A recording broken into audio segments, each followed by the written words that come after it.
ఇప్పుడు మార్కెట్ తగ్గినప్పుడు జనరల్గా మెటల్స్ పెరుగుతాయి.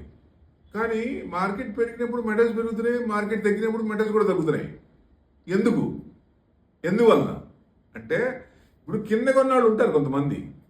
ఇప్పుడు పెరుగుతున్నప్పుడు మెటల్స్ పెరుగుతున్నప్పుడు ఇది ఈక్విటీ ఇబ్బంది పడుతున్నప్పుడు పెరుగుతున్నప్పుడు కింద లెవెల్స్లో కొన్నవాళ్ళు ఉంటారు కాబట్టి వాళ్ళు ప్రాఫిట్ బుకింగ్ చేయొచ్చు. ఇప్పుడు హయ్యర్లో కొన్నవాళ్ళు వాళ్ళు డౌన్ పడినప్పుడు అమ్మరు కదా, వెయిట్ చేస్తారు, మళ్ళీ వస్తుందనే ఉద్దేశంతో వెయిట్ చేస్తారు, కానీ అప్పుడే అమ్మరు, అమ్మదలుచుకోరు, ఆ ఉద్దేశం కూడా ఉండదు.